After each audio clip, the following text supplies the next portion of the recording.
Hello दोस्तों, आज हम डिस्कस करेंगे नीरी सिरप, सिस्टोन सिरप और एल्कासोल सिरप के बारे में।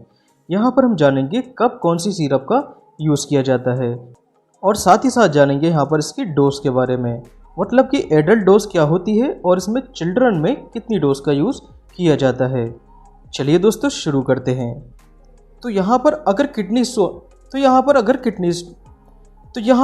किडनी स्टोन का साइज ये 6 mm या 6 mm से कम होता है, तब इन मेडिसिन्स का मतलब कि इन सिरप्स का यूज़ किया जाता है। तो यहाँ पर देखिए 10 mm की पथरी इन सिरप से डिसॉल्व करके बाहर निकाल दी जाती है। तो यहाँ पर बात कर लेते हैं इन सिरप्स के बारे में। तो सबसे पहले बात करते हैं नीरी सिरप के बारे में। तो नीरी सिरप का यूज़ किडनी स्टोन को बनने से रोकने या किडनी स्टोन को तोड़ने या किडनी स्टोन को पेशाब के रास्ते बाहर करने में ये सिरप हेल्प करती है। और इसका नेक्स्ट यूज होता है यूरिनरी ट्रैक्ट इन्फेक्शन, जिसको हम शॉर्ट फॉर्म में यूटीआई के नाम से जानते हैं। अगर देखिए पेशाब की ट्रैक्ट मतलब कि पेशाब की नली में अगर किसी टाइप का बैक्टीरियल इन्फेक्शन हो जाता है तो यहाँ पर इस सिरप का यूज़ किया जाता है। इसका नेक्स्ट यूज़ होता है किडनी इन्फेक्शन। अगर देखिए किडनी में किसी तरह का इन्फेक्शन हो जाता है तो यहाँ पर नीरी सिरप का यूज़ किया जाता है। अब नेक्स्ट बात कर लेते हैं नीरी सिरप की डोज के बारे में। तो यहाँ पर जिसकी जो एडल्ट डोज होती है वो 2-2 चम्मच सुबह शाम पेशेंट को ये दी जाती है। और इसके अलावा बच्चों में लगभग 11 से 12 साल की एज के बच्चों में इसकी एक टेबल स्पून जो है 2 टाइम सुबह शाम पेशेंट को दे दी जाती है। नेक्स्ट बात कर लेते हैं सिस्टोन सिरप के बारे में।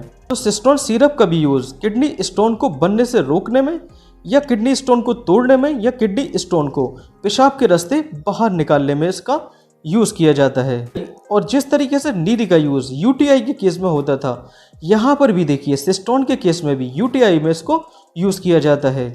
तो यूटीआई के केस में भी नीरी का यूज़ कर सकते हैं और सिस्टोन दोनों का भी यूज़ कर सकते हैं। अब यहाँ पर बात कर लेते हैं इसकी डोज के बारे में। तो एडल्ट के केस में ये 2-2 चम्मच सुबह शाम पेशेंट को दी जाती है। जबकि देखिए बात करें अगर चिल्ड्रेन में मतलब कि लगभग 11-12 साल के बच्चे की अगर हम यहाँ पर बात करते हैं तो यहाँ पर 1-1 चम्मच पेशेंट को ये सुबह शाम दे दी जाती है।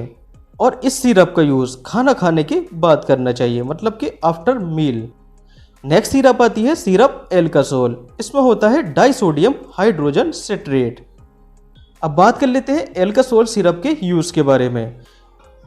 तो एल्कासोल का कहाँ कहाँ पर यूज़ होता है? तो इसका पहला यूज़ होता है गाउट के केस में। गाउट मतलब होता है गठिया। तो गाउट के केस में जो जॉइंट्स होते हैं यहाँ पर यूरिक एसिड एक्यूमुलेट हो जाता है। तो एल्कासोल सिरप जो होता है वो यूरिक एसिड के प्रोडक्शन को रोकता है, मतलब कि यूरिक एसिड के बनने को ये रोकता है। और इसका नेक्स्ट यूज़ होता है किडनी स्टोन के फॉर्मेशन को ये रोकता है, मतलब कि किडनी स्टोन के बनने को ये रोकता है। और इसका नेक्स्ट यूज़ अगर देखिए पेशाब करने में पेशेंट को किसी तरह की डिफ़िकल्टी होती है, मतलब कि तकलीफ़ होती है, या पेनफुल यूरिनेशन होता है, मतलब कि दिक्कत से उसको पेशाब होता है, तो यहाँ पर भी एल्कासोल सिरप का यूज़ किया जाता है।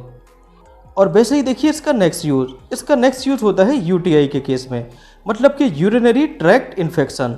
तो देखिए सिस्टोन हो या नीरी सिरप हो या एल्कासोल सिरप हो, इन तीनों सिरप का यूज़ यहाँ पर यूटीआई के केस में किया जाता है।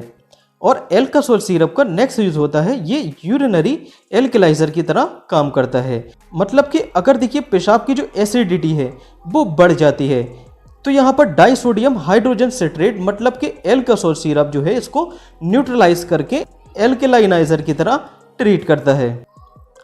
अब बात कर लेते हैं इसकी डोज के बारे में। तो इसको देखिए 12 साल के बच्चे को ये 1-1 चम्मच सुबह शाम पेशेंट को ये दी जाती है। जबकि देखिए एडल्ट के केस में ये 1 चम्मच या 2 चम्मच सुबह शाम पेशेंट को दी जाती है।